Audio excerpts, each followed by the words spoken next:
नमः श्रीवर्धमानाय निर्धूतकलिलात्मने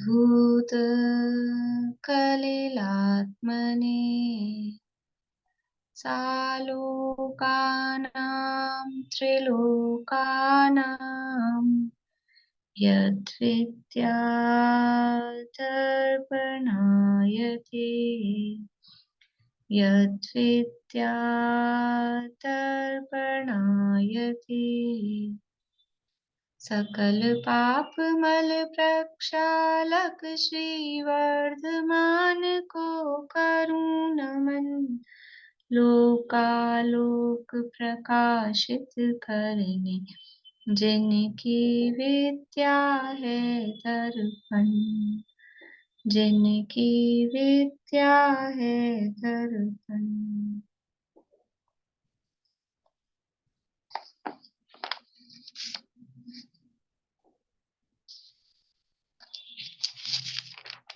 सम्यक ज्ञान किसे कहते हैं? श्लोक बोलना है। सम्यक ज्ञान किसे कहते हैं?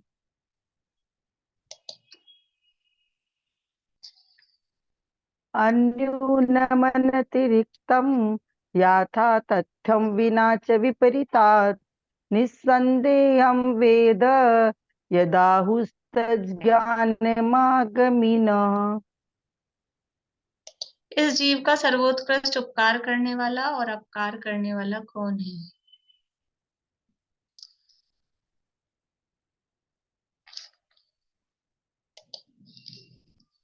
न सम्यक्त्वे समं किंचित त्रिकाले त्रिजगत्यपि। यही वाला आएगा ना, त्रिकाले जगत्यपि सीरियो सीरियास मिथ्यात् समम न अन्यत् तनुभृताम्। मद करने से क्या हानि है?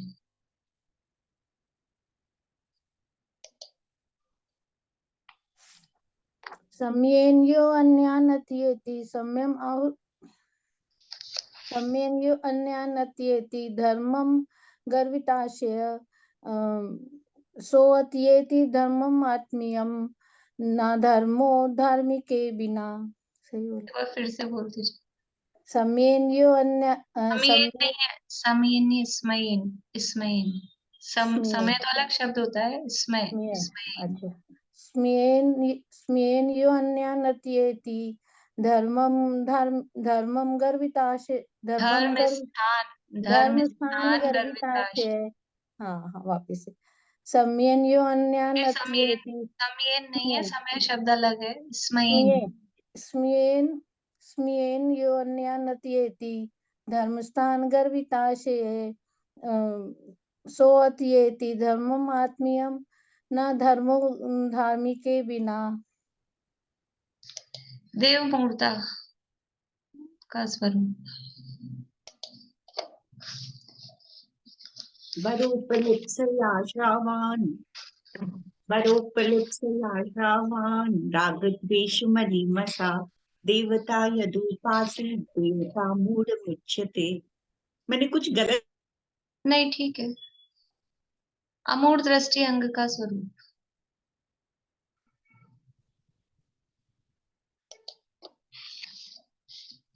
का पथे पथि दुःखानां का पथे सत्यसम्मति असंपृक्तिरनुत्कीर्तिरमूढ़ा दृष्टिरुच्यते। सम्यक दर्शन का लक्षण।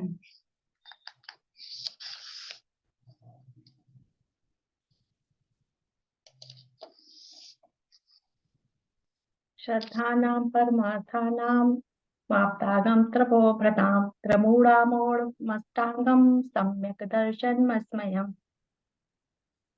पाखंडी मूर्ता का स्वरूप।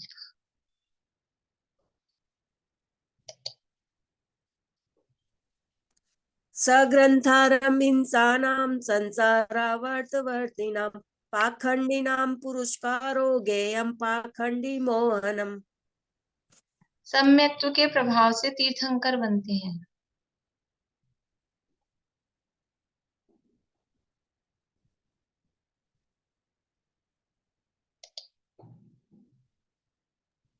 अमरासुर नरपतिभिर्यम धरपतिभिश्च नोत्पादाम्भोजा दृष्ट्या सुनिश्चितार्था वृश्चक्रधरा भवन्ति लोक शरण्या। सम्यक्त्व के प्रभाव से देवों का वैभव प्राप्त होता है।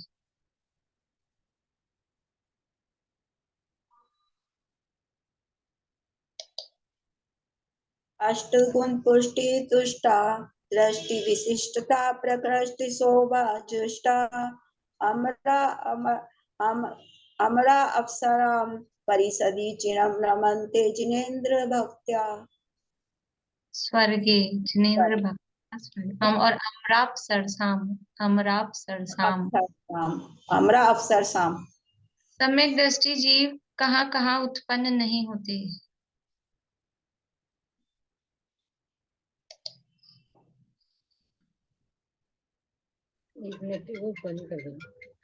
सम्यक दर्शन शुद्धा नारतिर्यं नपुंसक स्त्रीत्वानि दुष्कुल विकृतल्पायु च दरिद्रताम च व्रजन्ति नाप्यव्रतिकः। के शरण्य दरिद्रताम च व्रजन्ति, हाँ नाप्यव्रतिका। तां च व्रजन्ति नाप्यव्रतिकः। समय निर्मोही मुनि नहीं, मोही मुनि से निर्मोही श्रावक श्रेष्ठ है।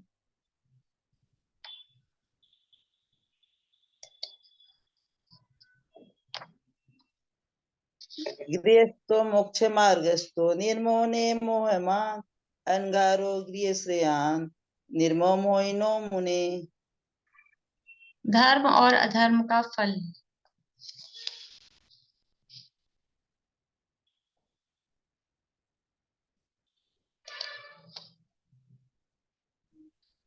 स्वापि देवोऽपि देव स्वाजायते धर्म किल्बिषात् कापि नाम भवेदन्या सम्पद्धर्माच्छरीरिणाम्।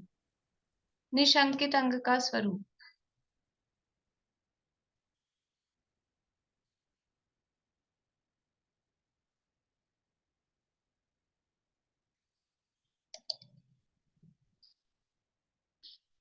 पाप बीजे सुखी नास्ताश कर्म परवशे शांति दुखी। निशंकित अंग पूछा, निशंकित।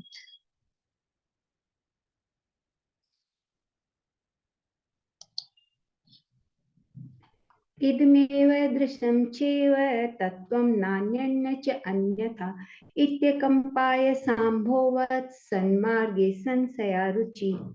बढ़िया। प्रभावना अंग का स्वरूप।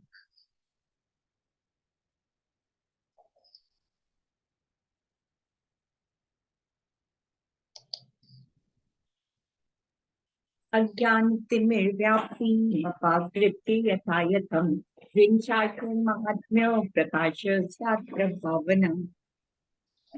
बढ़िया, इतना ही करते हैं। रत्नकरण शावकाचार्य नामक ही ग्रंथ है। इसके अंतर्गत यहाँ दूसरा अधिकार अपना चल रहा है।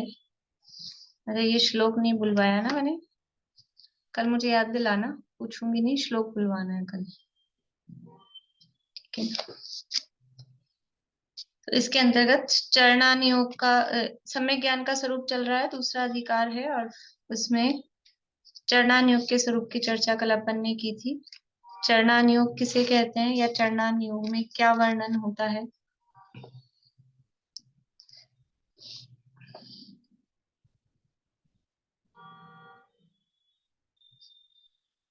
बोलिए सरिता। जिसमें गृहस्थ और मुनियों के आचरण का वर्णन होता है उसे चरणानुयोग कहते हैं।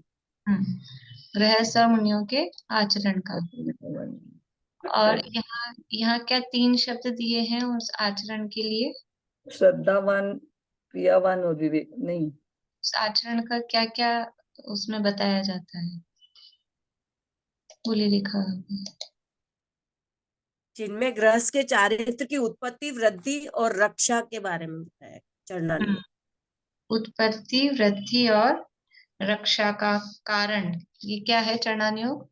गृहस्थ और मुनियों के चारित्र की उत्पत्ति का, उसमें वृद्धि का और उसमें रक्षा का।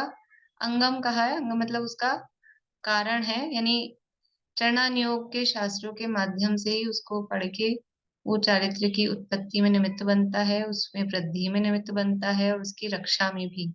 रक्षा भी बहुत जरूरी है। उत्पन्न हो जाना वो इतना कठिन काम नहीं है। उत्पन्न होने के बाद में उसकी रक्षा करना, उसको उसकी वृद्धि करना, जिस प्रकार से पुत्र की उत्पत्ति उत्पत्ति जितनी कठिन या जितना समझ लो तकलीफ का काम, जितनी मेहनत का काम है, उसके बाद में उसका पालन पोषण, वृद्धि, और फिर उसकी रक्षा सुरक्षा रहे वो बराबर। अ, सुरक्षा भी अलग अलग तरीकों से है, अकेला जीवन मरण वाली सुरक्षा ही नहीं है।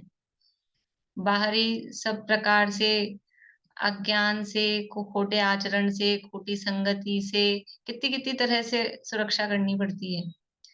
तो जैसे वहां ये सारे काम होते हैं, उसमें वो माता पिता का, परिवारजनों का योगदान रहता है। ऐसे ही जो चारित्र है गृहस्थ और मुनियों का, उस चारित्र की उत्पत्ति के लिए, उसकी वृद्धि के लिए, उसकी रक्षा के लिए कौन सा अनुयोग मुख्य रूप से सहायक होता है? वैसे तो चारों ही अनुयोग हैं, एक भी अनुयोग का ज्ञान कम होगा नहीं होगा। एक भी अनुयोग मतलब समझ लीजिए द्रव्यानुयोग तो मेन है ही है, तो वो अगर ज्ञान नहीं होगा तो फिर वो चारित्र की यदि उत्पत्ति हो गई है तो उसकी वृद्धि और रक्षा वो मुश्किल हो जाएगी, या तो उत्पत्ति ही नहीं होगी। ऐसी स्थितियां क्यों च्युत क्यों हो जाते हैं? वो च्युत इसीलिए हो जाते हैं कि कहीं ना कहीं स्खलन हो जाता है, तो च्युत हो जाते हैं वहां से। कौन सा अनुयोग, कौन से अनुयोग मतलब कौन से अनुयोग का विषय, वो मोक्ष मार्ग में अनिवार्य ही है। कौन से अनुयोग का विषय मोक्ष मार्ग में अनिवार्य है, उसको जानना, समझना, फॉलो करना, वो अनिवार्य है। बोले पूर्णिमा आंटी। चालू करिए आवाज, आवाज बंद है आपकी।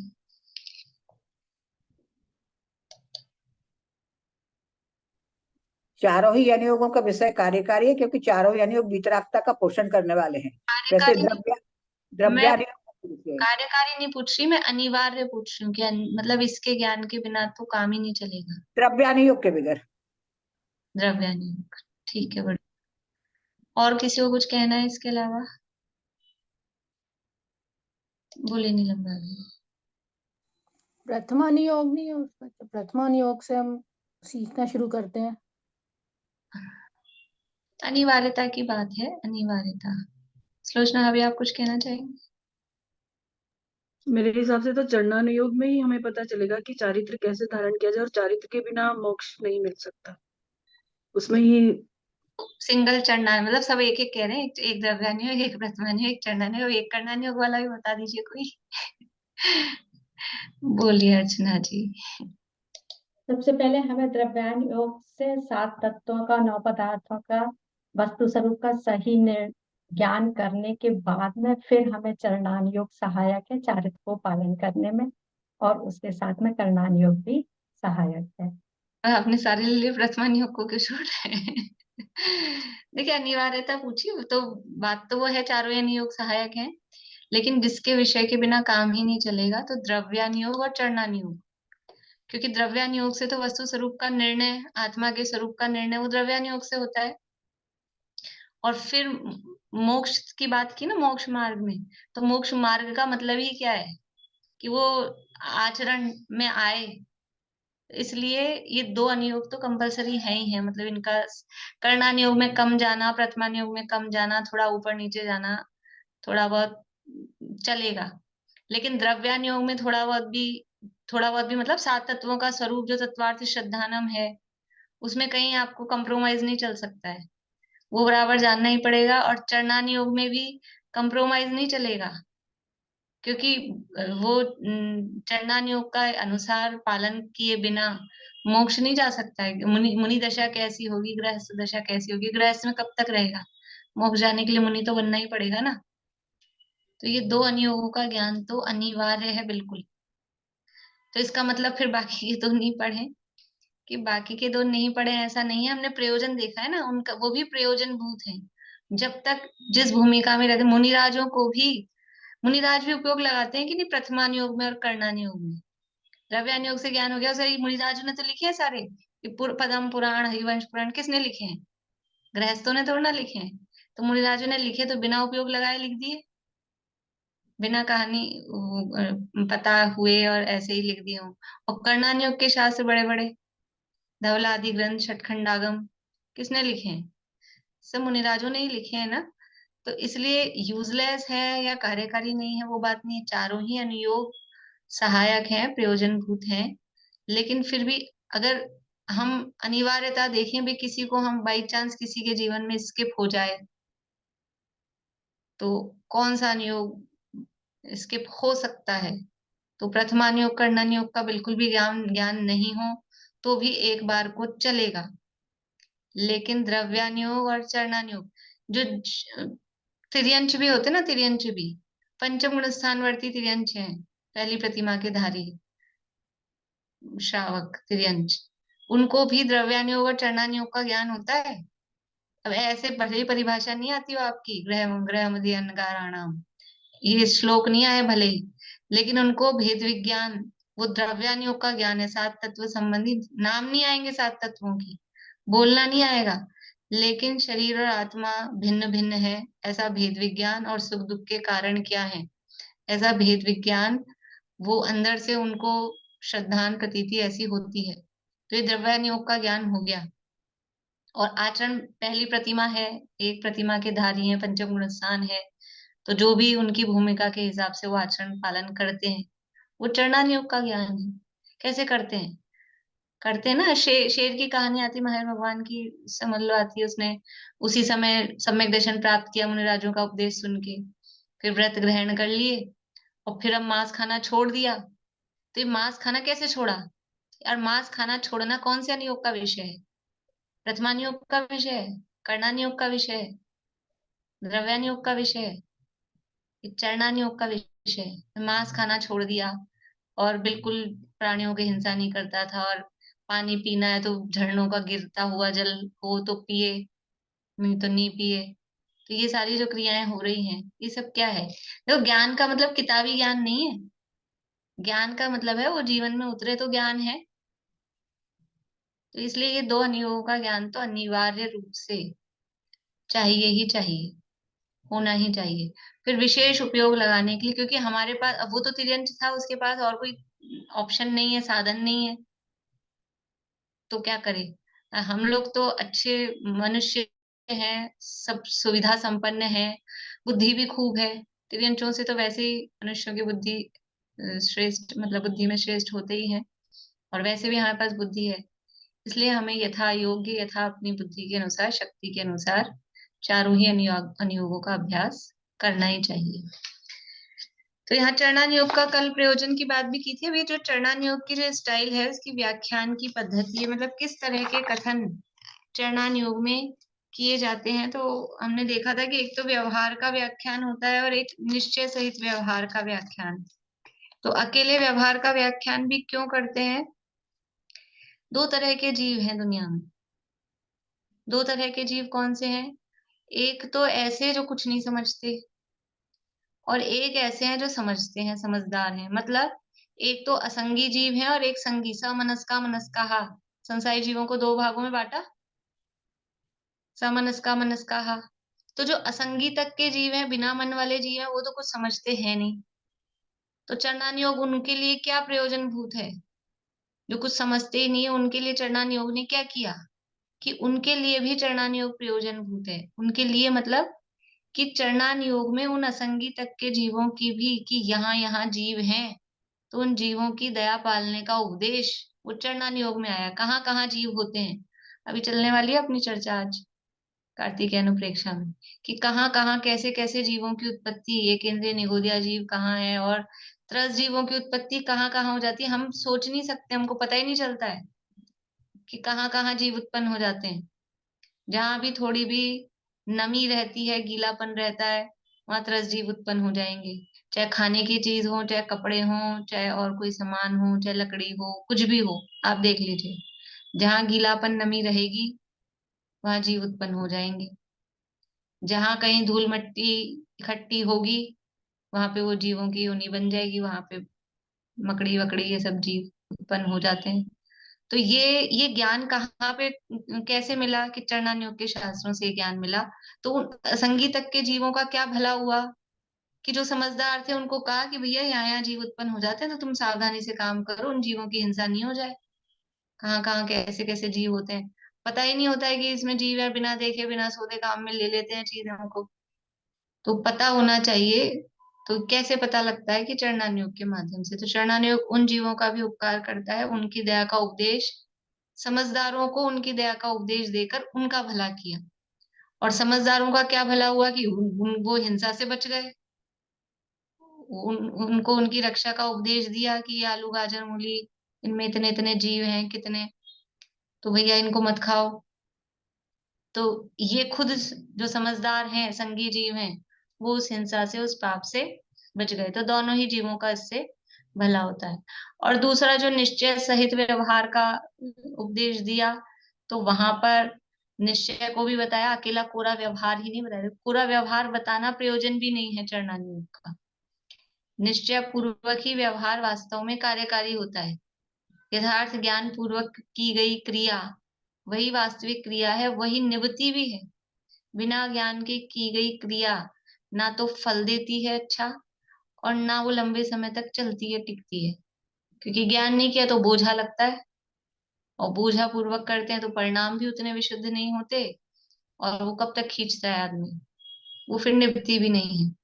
तो निश्चय सहित व्यवहार का उपदेश वहां पे सम्यक दर्शन के लिए यथार्थ तत्वों का श्रद्धान, सम्यक ज्ञान के लिए उन तत्वों का यथार्थ ज्ञान, और सम्यक चारित्र के लिए राग आदि दूर करने का उपदेश, ऐसा ये चरणान योग में दिया। और चरणान योग की स्टाइल क्या है कथन करने की? वो चरणान योग में ये स्टाइल है कि कषाय छुड़ाना प्रयोजन है ना, राग आदि मंद करना।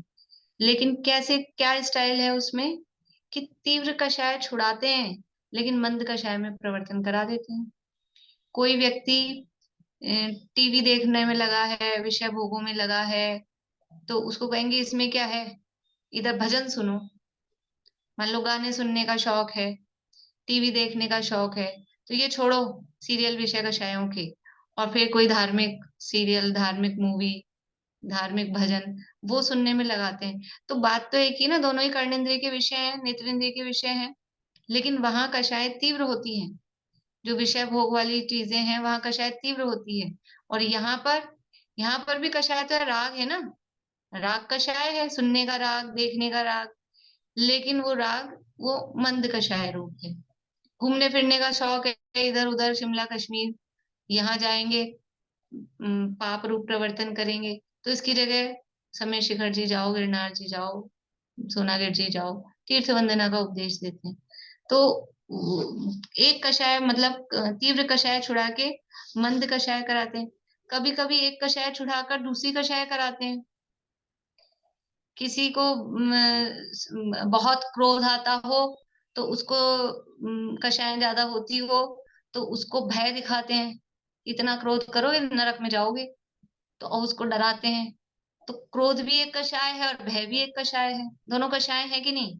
कभी स्वर्ग का लोभ दिखाते हैं, पूजा पाठ व्रत उपवास करोगे तो क्या मिलेगा, स्वर्ग में जाओगे, तो स्वर्ग का लालच देते हैं, तो कषाय तो है ना लोभ। तो एक कषाय छुड़ाकर दूसरी कषाय कराते हैं, लेकिन वहां प्रयोजन कषाय कराना नहीं है। कषाय तो करेगा ही, अभी संसार में है, कुछ आगे बढ़ानी है तो कषाय तो होनी है, लेकिन वहां एक कषाय छुड़ाकर दूसरी कषाय कराने का प्रयोजन क्या है कि पहले अशुभ राग में लगा था, अब इधर शुभ राग में आया, तो वो कषाय की थोड़ा सा जो टाइप है वो अशुभ से बदल के शुभ रूप हुआ, ऐसा कहते हैं। ये सब परिवारजन कैसे हैं, तन कारागृह वनिता बेड़ी परिजन जन रखवारे। तो क्या करते हैं, कभी कभी द्वेष भी कराते हैं। और द्वेष क्या है, घर गृहस्थी से, परिवारजनों से, शरीर से, शरीर का ऐसा ऐसा अशुचि भावना का जो भी वर्णन आता है, पल रुधिर राध मल थैली की कसवसादिते मैली, तो ये क्या करा रहे हैं, शरीर में राग करा रहे हैं क्या। शरीर में द्वेष रूप की एक ऐसा गंदा शरीर है, इतना मलिन शरीर है, ये सब दिखा रहे हैं। तो वहां द्वेष करा के भी, द्वेष कराना प्रयोजन नहीं है, शरीर से राग छुड़ाना प्रयोजन है। फिर एक बार वो थोड़ा सा लाइन पे आएगा, वो भी छूट जाएगा। तो जैसे तैसे कैसे भी करके और कषाय कराकर, एक कषाय छुड़ाकर दूसरी कषाय कराकर, तो भी प्रयोजन वो धर्म में लगाना, ये प्रयोजन है। तो कहीं कहीं आपको ऐसा लगे पढ़ते पढ़ते कि इससे क्या फायदा हुआ, एक कषाय छुड़ा रहे हैं दूसरी कषाय करा रहे हैं, ये भी तो कषाय ही है। तो ये उसकी स्टाइल है, वो धर्म में लगा रहे हैं, इस बहाने से, इस तरह से धर्म में लगाया जा रहा है, इसलिए वो अनुचित नहीं है। वो कोई बिल्कुल बहुत गलत काम है, ऐसा नहीं है। और भी जिस भी तरह से जीव धर्म में लगे, ऐसे अलग अलग तरह की युक्तियां और वो यहाँ पर दी जाती है। तथा जो चरणान योग में जो बातें कहते हैं, वो लोक प्रवृत्ति के हिसाब से, लोक प्रवृत्ति के हिसाब से मतलब चरणान योग की नजर क्या है कि वो करणान योग तो अंदर देखता है बारीक। करणान योग की तो क्या स्टाइल थी कि वो अंदर जाके देखता है। वो कहेगा कि वेद कषाय कहाँ तक है, कि 9वें गुण स्थान तक वेद का उदय चल रहा है। चरणान योग क्या कहेगा, चरणान योग 5वें गुण स्थान में ही ब्रह्मचर्य अनुव्रति, ब्रह्मचर्य प्रतिमा, और 6ठे 7वें गुण स्थान में ब्रह्मचर्य महाव्रत, वो कहेगा।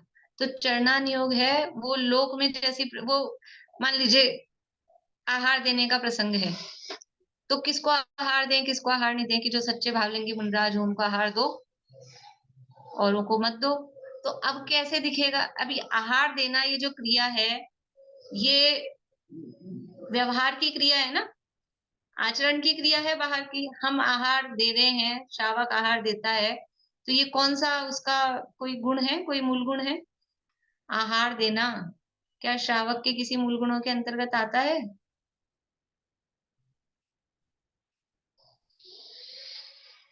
बोलिए बबीता जी। आवश्यक में आता है ना, दान तप संयम। ठीक है, बढ़िया। आवश्यक में और कोई?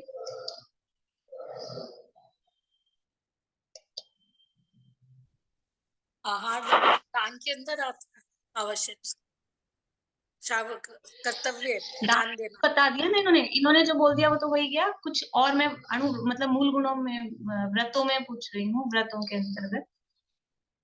ये तो सही है, जवाब बढ़िया है। गुरु उपासना में आ जाएगा ना, गुरु की भक्ति उपासना में। ठीक है, वो तो वही हो गया। 4 शिक्षा व्रत में अतिथि समविभाग व्रत, अतिथि समविभाग व्रत है ना श्रावक का, 4 शिक्षा व्रतों के अंतर्गत, वो उसके व्रत हैं। तो ये जो, क्योंकि चरणान योग से जोड़ना है, आवश्यक भी चरणान योग से ही संबंधित है, ठीक है। तो ये जो श्रावक दान देगा, आहार आदि देगा, ये उसकी चरणान योग की क्रिया हुई ना। व्रतों संबंधी बात वो कौन से अनुयोग का विषय है? शिक्षा व्रत कौन से अनुयोग का विषय है? चरणान योग का विषय है। तो अब हम आहार दान दे रहे हैं, तो ये चरणान योग का विषय है। तो फिर कौन से मुनि पात्र को दें? उत्तम मध्यम जघन 3 प्रकार के पात्र कहे हैं। तो कैसे देखें ये उत्तम पात्र हैं, मुनिराज सच्चे हैं कि नहीं सच्चे हैं? तो जो हमारी जो क्रिया है, ये चरणान योग की क्रिया है। चरणान योग की क्रिया मतलब समझ लो 4 से कह रहे हैं, मतलब आचरण, बाहरी प्रवृत्ति है ना, दान देना है बाहरी प्रवृत्ति है। तो फिर हम जब दान की क्रिया बाहरी प्रवृत्ति है, तो पात्र का निर्णय हम उसकी अंतरंग प्रवृत्ति से करें कि बाहरी प्रवृत्ति से करें? जब दान की प्रवृत्ति बाहर की है, बाहरी प्रवृत्ति है, तो जो जिसको दान दे रहे हैं, यानी जो दाता नहीं, पात्र है, उस पात्र का निर्णय उसकी अंतरंग प्रवृत्ति से करें कि उसकी बाहरी प्रवृत्ति से करें?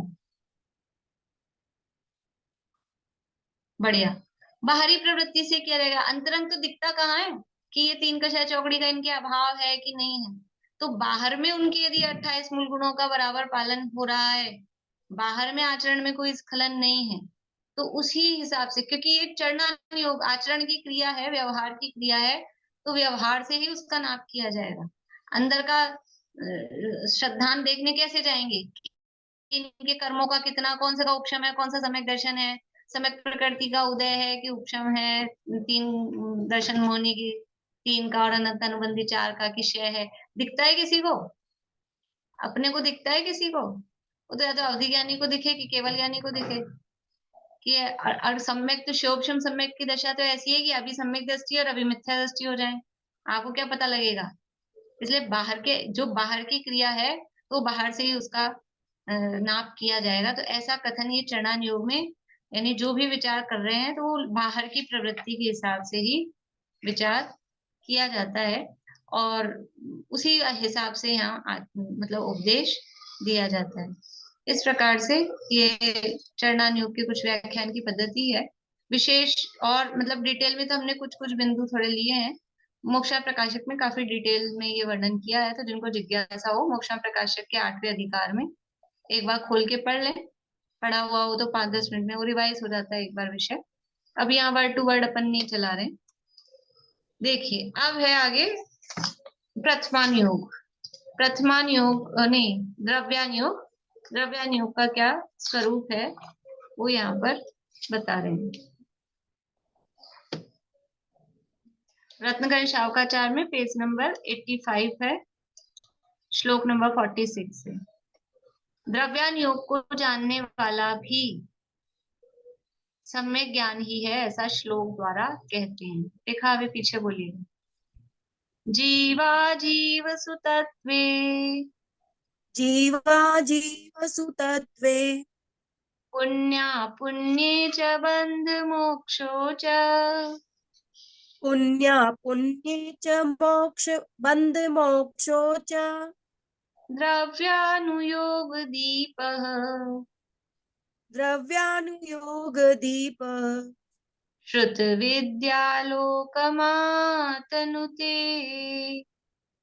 श्रुत विद्यालोकमातनुते, श्रुत विद्यालोकमातनुते। श्रुत विद्यालोकमातनुते।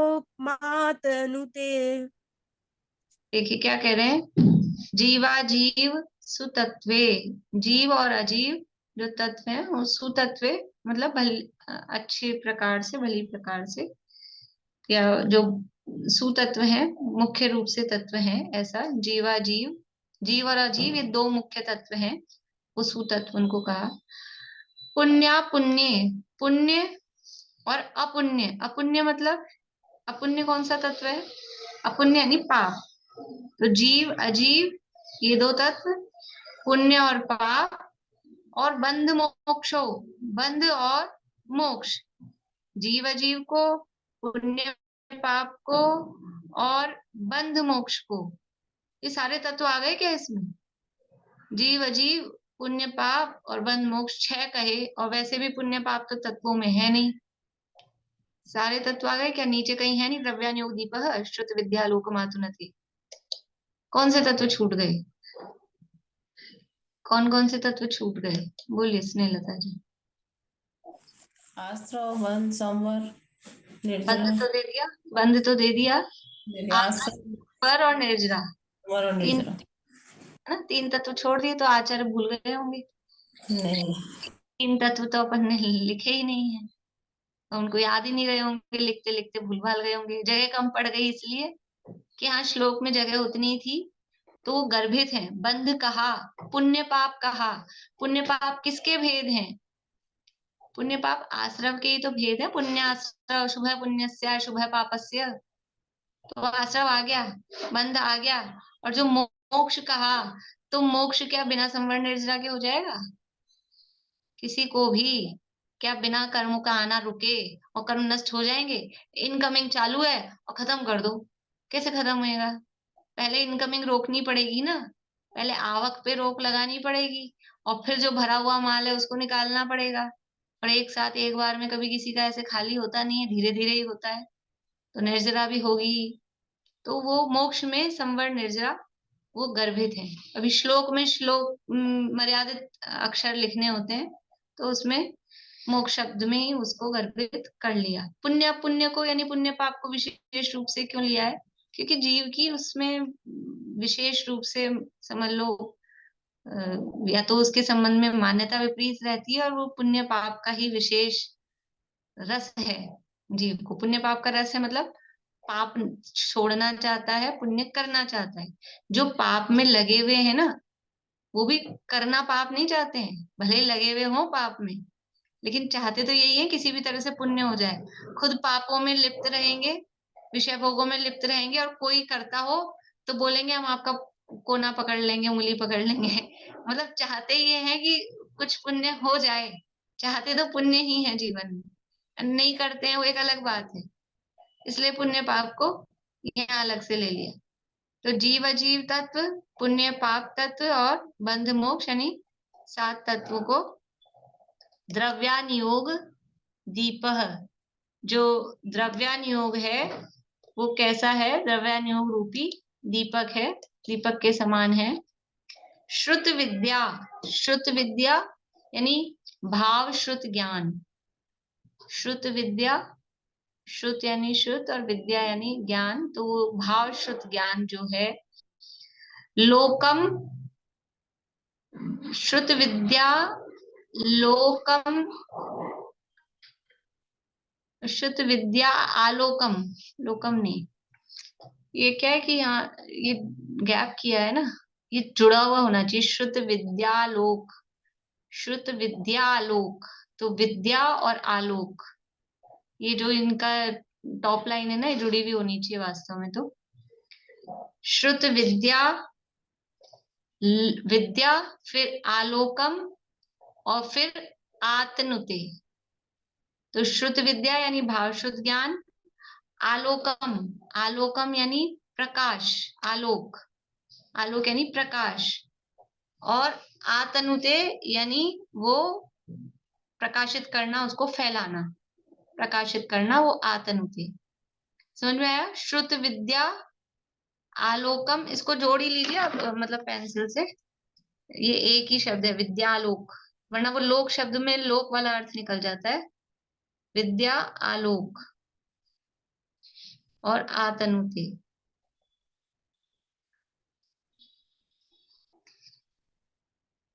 तो भाव शुद्ध ज्ञान रूपी जो आलोक है, जो प्रकाश है, उसको आतनुते यानी उसको फैलाता है। कौन फैलाता है? जो द्रव्यानुयोग रूपी दीपक है। द्रव्यानुयोग है एक दीपक, और वो दीपक किसको अपने ज्ञान द्वारा प्रकाशित कर रहा है, फैला रहा है? कि जीव अजीव, पुण्य पाप, बंध मोक्ष, ये जो 7 तत्व हैं, इन 7 तत्वों को वो अपने भाव शुद्ध ज्ञान रूपी प्रकाश के द्वारा, आलोक के द्वारा जैसा है वैसा वो प्रकाशित करता है, फैलाता है। शब्द अर्थ समझ में आ गए? जीव अजीव सुतत्व यानी जो तत्व है, अच्छे तत्व का हो, भली प्रकार से कहो, ऐसा सु उसमें लगाया है उसका विशेषण। पुण्य पुण्य, पुण्य और पाप, च यानी और, बंध मोक्षो च, बंध और मोक्ष, और चय में समझ लो संवर्ण निजरा आश्रव, इन सबको गर्भित कर लेना। द्रव्यानुयोग दीप है, द्रव्यानुयोग रूपी दीपक। श्रुत विद्या भाव शुद्ध ज्ञान रूपी जो ये भाव शुद्ध रूपी जो ज्ञान है, श्रुत विद्या, उसका आलोकम, उसके प्रकाश को आतनुते प्रकाशित करता है। देखिए अन्वयार्थ यहाँ से, जो द्रव्यानुयोग रूप दीपक है वह जीव और अजीव इन दोनों निर्बाध तत्वों को, पुण्य पाप को तथा बंध मोक्ष को भाव शुद्ध ज्ञान रूप सम्यक ज्ञान के, सम्यक ज्ञान प्रकाश के द्वारा जैसा इनका स्वरूप है वैसा प्रकाशित करता है। किसको प्रकाशित करता है? 7 तत्वों को। कौन प्रकाशित करता है? द्रव्यानुयोग रूपी दीपक। किसके द्वारा प्रकाशित करता है? कि भाव शुद्ध ज्ञान रूपी जो प्रकाश है उसके द्वारा ये द्रव्यानुयोग रूपी दीपक और इन 7 तत्वों को, जीव अजीव आश्रव बंध संवर्ण निजरा मोक्ष पुण्य पाप, इनको प्रकाशित करता है। किस रूप में प्रकाशित करता है? कि जैसे हैं वैसा। सम्यक ज्ञान है ना, तो पहले क्या दिया था? यथा तथ्यम, जैसा है वैसा। तो ये द्रव्यानुयोग को दीपक की उपमा यहाँ दी है, और वो पदार्थों को बराबर वैसा का वैसा प्रकाशित करता है। श्लोक बोलेंगे और पीछे बोलिएगा श्लोचना वाले। जीवा जीव सुतत्वे पुण्या पुण्ये च बंध मोक्षौ च द्रव्यानुयोग दीपः श्रुत विद्यालोकमातनुते।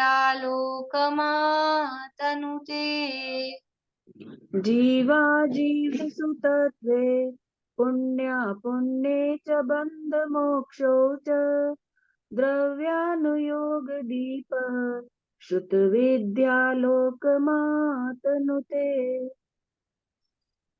देखिए भावार्थ। द्रव्यानुयोग दीपक बाधा रहित जीव अजीव के स्वरूप को, पुण्य पाप के स्वरूप को, कर्म के बंध के स्वरूप को तथा कर्मों से छूट जाने रूप मोक्ष के स्वरूप को द्रव्यानुयोग दीपक है। और वो कैसे? बाधा रहित, कोई उसको बीच में कोई बाधा डिस्टरबेंस कुछ नहीं है। और किस किस को वो दिखाता है कि जीव अजीव के स्वरूप को, पुण्य पाप के स्वरूप को, कर्म के बंध के स्वरूप को तथा कर्मों से छूट जाने रूप मोक्ष के स्वरूप को जिस प्रकार से आत्मा में उद्योत हो जाए उस प्रकार विस्तार से दिखलाता है। इस प्रकार चार अनुयोग रूप सम्यक ज्ञान, शुद्ध ज्ञान के स्वरूप का वर्णन किया। ज्ञान के 20 भेद, अंगों तथा पूर्वों का वर्णन करने से ग्रंथ बहुत बढ़ जाएगा, इसलिए उनका यहाँ वर्णन नहीं किया है। ज्ञान के 20 भेद, शुद्ध ज्ञान के भेद होते हैं, अंग होते हैं, पूर्व होते हैं। तो यहाँ पर क्योंकि मूल श्लोक आचार्य ने नहीं दिए, इसलिए ये भी यहाँ पर नहीं लिख रहे हैं। फिर आगे जो भावना अधिकार लिखा है उसमें वो सब जो उनको लिखना था वो सब वहां पे वर्णन उन्होंने किया है। तो इस प्रकार से द्रव्यानुयोग, ये किसका मतलब, द्रव्यानुयोग में क्या विषय है? मुख्य रूप से द्रव्यानुयोग का विषय क्या है कि द्रव्यानुयोग में द्रव्यानुयोग शब्द है द्रव्यों का वर्णन, और द्रव्य का वर्णन मतलब अकेला द्रव्य नहीं, चार चीजें उसमें शामिल है। 6 द्रव्य, 7 तत्व, 9 पदार्थ और 85 काय। इन सब का वर्णन जिसमें है वो है द्रव्यानुयोग। द्रव्य का मतलब है, वैसे अब हम अर्थ लें, द्रव्यानुयोग में जो द्रव्य का मतलब है आत्मद्रव्य, आत्मद्रव्य का तक जो पहुंचा दे डायरेक्टली, वो है द्रव्यानुयोग। तो आत्म तत्व का ज्ञान, आत्म तत्व का श्रद्धान किससे होता है? अकेले 6 द्रव्यों को जानने से, अकेले 7 तत्वों को जानने से, कि अकेले जानेंगे तो भी वो सारे जानने में आएंगे ही आएंगे। 7 तत्व के ज्ञान श्रद्धान में 6 द्रव्य का ज्ञान श्रद्धान शामिल है कि नहीं है? जब 7 तत्व कहेंगे तो जीव को जानेगा और अजीव को जानेगा, तो अजीव को जानेगा तो पुद्गल धर्म धर्म आकाश काल को जानेगा कि नहीं जानेगा। और 6 द्रव्यों में जब जीव को जानेगा तो जीव से भिन्न, ये पुद्गल धर्म धर्म आकाश काल ये जीव से भिन्न है, जीव नहीं है, ये जानेगा कि नहीं जानेगा। और जब जीव को जानेगा तो जीव के कौन से विकारी भाव हैं, कौन से स्वाभाविक भाव हैं, जीव की दशा कैसी है, ये सब जानेगा कि नहीं जानेगा? जानेगा ही। और वही 7 तत्वों में पुण्य पाप को अलग करके जाना तो वो 9 पदार्थ हो गए। और 6 द्रव्यों में 80 काय के आधार पे जाना है, बहु प्रदेशी है कि एक प्रदेशी है, तो 85 काय हो गए। तो 6 द्रव्य, 7 तत्व, 9 पदार्थ, 85 काय श्रद्धानम सम्यक दर्शनम। तत्वार्थ श्रद्धानम सम्यक दर्शनम कहा है ना, तो वहां तत्वार्थ श्रद्धान शब्द में क्या क्या गर्भित है? 6 द्रव्य श्रद्धानम, 9 पदार्थ श्रद्धानम, 85 काय श्रद्धानम, वो उसमें गर्भित है। तो वो वर्णन जो मोक्ष मार्ग का डायरेक्ट उपदेश, सीधा उपदेश जिसमें दिया गया है, दिया जाता है, वो कहलाता है द्रव्यानुयोग, जो द्रव्यों की व्यवस्था को बताता है कि द्रव्यों का क्या स्वरूप है, क्या व्यवस्था है द्रव्यों की, कि एक द्रव्य दूसरे द्रव्य का कुछ नहीं करता, सब द्रव्य अपना अपना परिणमन करते हैं। ये जो स्वरूप है कि द्रव्यों का ये स्वरूप नहीं है कि ये इसका करे वो उसका करे, एक दूसरे में मिले हुए दिखते हैं। अन्नोणम पविसंता देनता ओगासमेण मन्न मन्नस, एक दूसरे को अवकाश देते हुए दिखते हैं, एक ही जगह पे सारे के सारे दिखते हैं, लेकिन मेलंतावी नित्यम सगम सहावम न विरहंती, मिले हुए दिखते हैं लेकिन फिर भी अपने अपने स्वभाव को नहीं छोड़ते। शिकंजी बना दी हमने, चीनी भी डाल दी, नींबू भी डाल दिया, नमक भी डाल दिया, तीनों चीजें डाल दी, फिर सब मिल गए। सब मिल गए क्या? कि हर हर इतना सा नमक भी वो अपने स्वभाव को नहीं छोड़ता है, वो अपना बताता है अस्तित्व। और चीनी अपना अस्तित्व बताती है, नींबू अपना अस्तित्व बताता है। ये कम है, ये ज्यादा है, कैसे हम देख पाते हैं कि सब अपना अपना मिल जाते हैं, मिले हुए दिखते हैं। आकाश के एक ही प्रदेश पर 6 द्रव्य हैं, है कि नहीं है? किस किस के पास नहीं है अभी 6 द्रव्य? जहां हम बैठे हैं हर जगह, यहाँ मैं जीव हूँ, शरीर अजीव है, ये 2 हो गए। और यही धर्म धर्म द्रव्य, ये आकाश तो है ही, आकाश के बिना बैठेंगे कहाँ से? और काल द्रव्य कालाणु सर्वत्र है पूरे लोक में। 6 द्रव्य यहाँ हैं, लेकिन फिर भी कौन किसको करता है? अगर कोई किसी को करता हो तो अभी हम बैठे हुए हैं, वो धर्म द्रव्य करता हो तो फिर चला देना चाहिए उसको, हमको, कि अधर्म द्रव्य को रोक देना चाहिए। अगर अधर्म द्रव्य हो तब ये हाथ हिलना नहीं चाहिए। अधर्म द्रव्य कहेगा नहीं मैं तो हिलाने नहीं दूंगा, रोके रखूंगा। तो ऐसा नहीं है, सब अपना अपना रूप से परिणमन करते हैं। तो जैसा जीव परिणमन करता है, जैसा पुद्गल परिणमन करता है, तो उनके परिणमन में निमित्त होते हैं। तो ये जो वस्तु की स्वतंत्र व्यवस्था का वर्णन है, ये कहाँ या जो वर्णन ये किया जा रहा है, उस कथन की पद्धति को, जिनवाणी के उस समझ लो कथन पद्धति को क्या कहते हैं? उसको द्रव्यानुयोग कहते हैं।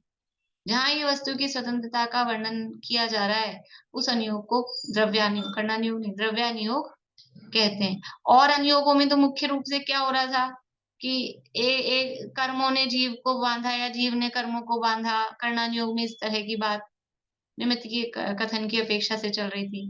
चरणानुयोग में व्यवहार की बात, कि जीवों की रक्षा करो और इस तरह से देख के चलो, सोच विचार के बोलो, तो वहां भी व्यवहार की बात थी। लेकिन द्रव्यानुयोग में निश्चय की प्रधानता से कथन किया जाता है, निश्चय की मुख्यता से कथन किया जाता है, और आत्मा के स्वरूप का वर्णन मुख्य रूप से आत्मानुभव की प्रेरणा इसमें दी जाती है। इस तरह से ये द्रव्यानुयोग है कि जिस द्रव्यानुयोग में जो मोक्ष मार्ग का मूल प्रयोजनभूत वस्तु स्वरूप, वस्तु का व्यवस्था, आत्मा के स्वरूप का वर्णन जिसमें होता है, वो द्रव्यानुयोग होता है। जैसे कि हमारी वो जो उदाहरण चल रहा था ना, बच्चे के पैर में कांटा लगा, तो पहले तो क्या बोली थी प्रथमानुयोग की मम्मी, कि बहन को गाली देते हैं तो कांटा लगता है। गाली देना छोड़ दिया फिर भी कांटा लग गया, तो फिर क्या बोला कि देख के नहीं चलते हैं, चरणानुयोग, उनके कांटा लगता है। देख के भी चल रहा है फिर भी कांटा लग गया, तो कर्णानुयोग क्या बोला कि पाप का उदय होता है तो कांटा लग ही जाता है। अब फिर चौथी बार कांटा लग गया, अब क्या बोले? तो द्रव्यानुयोग की मम्मी क्या जवाब देती है कि जिसके कांटा लगना होता है उसके लग ही जाता है। ये तत्समय की योग्यता, ये योग्यता कि जो होना होता है वो होता है, कांटा लगना होता है तो कांटा लग जाता है। इसमें क्या करे? ये वस्तु, ये तत्व जो भी योग्यता है ना, उसको ये बताता है। पेट में दर्द हुआ था, क्यों हुआ था? कि बादल हो गए थे, ये कौन कह रहा है? ये प्रथमानुयोग। फिर उड़द की दाल खाई थी, ये कौन कह रहा है? ये चरणानुयोग। फिर वही असाता का उदय, ये कौन कह रहा है? कर्णानुयोग। द्रव्यानुयोग क्या कहेगा? द्रव्यानुयोग क्या कहेगा कि जिस समय जैसी योग्यता थी, अभी दर्द रूप परिणमने की योग्यता थी, तकलीफ भोगने की तुम्हारी टाइम था, इसलिए ऐसा ये पेट में दर्द हुआ। ये द्रव्यानुयोग बिल्कुल किसी पे दोष नहीं डाल रहा, किसी बादल पे, कि किसी दाल पे, कि किसी और दूसरे कर्म पे। ये बिल्कुल वस्तु का जैसा परिणमन है, क्योंकि सब वस्तुएं अपने अपने हिसाब से परिणमन करती हैं। तो ये कथन की पद्धति है। तो वो झूठ बोल रहे थे क्या? वो अनुयोग, उड़द की दाल खाई और पेट में दर्द हो गया, तो ये वो झूठ बोल रहा है? कि झूठ नहीं है, वो उसकी स्टाइल ही ऐसी है, वो इसी तरह का कथन, क्योंकि उसके पास चश्मा ही वही है, उसकी नजर ही वही है, वो वही देखता है। तो होता भी है ऐसा, इस तरह का संबंध भी होता है कि उड़द की दाल खाने से जिसको सूट नहीं करती है उसके पेट में दर्द होता है। तो ये इसलिए इनकी कथन की पद्धति है, इनकी स्टाइल है। और थोड़ी चर्चा द्रव्यानुयोग के प्रयोजन और उसकी व्याख्यान पद्धति और फिर चारों अनुयोगों की किस किस तरह की क्या क्या शैली है, थोड़ी बहुत चर्चा अपन कल करके ये अधिकार कल पूरा हो जाएगा। बोलिए रेणु जी। मैम कर्णानियोग का क्या बोले, कर्णानियोग द्रव्यानियोग में क्या डिफरेंस बताया आपने? कर्णानियोग कर्मों पे डालेगा ना कि असाता का उदय है, पाप का उदय है, वो कर्म पे डाल रहा है। और द्रव्यानियोग वस्तु स्वरूप को बता रहा है कि जो होना है होनहार को बता रहा है, जो होना है, लगना है कांटा तो लगेगा ही, पेट में दर्द होना था तो होगा ही। तो कर्म से रिलेटेड नहीं हुआ कि भी कर्म की वो तत्समय की योग्यता को, उपादान को बता रहा है कि जिसके होना होता है उसी के होता है, वो उपादान का कथन करता है। कर्म पे डालना वो निमित्त का कथन है। और द्रव्यानुयोग कहेगा जिसके पेट में दर्द होना होता है उसके हो ही जाता है, तो वो उपादान का कथन कर रहा है। मतलब ये हो गया निमित्त और ये हो गया उपादान। बोलिए इसमें इसमें लिखा है ना, जिस प्रकार से आत्मा में उद्योत हो जाए। उद्योत हो जाए मतलब प्रकाशित हो जाए, क्या होगा? हाँ, जिस प्रकार से वो आत्मा में प्रकाशित हो जाए, आत्मा में वो स्वरूप प्रकट हो जाए, कर्मों से छूटने जाने मोक्ष के स्वरूप को जिस प्रकार से आत्मा में उद्योत हो जाए, उस प्रकार मतलब आत्मा का ज्ञान जिस प्रकार से हो जाए, या इन तत्वों का स्वरूप जिस प्रकार से जीव को हो जाए, आत्मा में उद्योत हो जाए मतलब जीव को जैसे भी वो समझ में आ जाए, और उसका भाव भाषण, उद्योत का मतलब लेना भाव भाषण हो जाए, सात तत्वों का नाम सीखना नहीं, उद्योत हो जाए मतलब वो, क्योंकि दीपक ले रहे ना, दीपक के साथ उद्योत शब्द दिया है, तो उसकी जैसे भी भाव वासना हो जाए, ये द्रव्यानुयोग बताते हैं। मैं जो उसकी भाव वासना हो।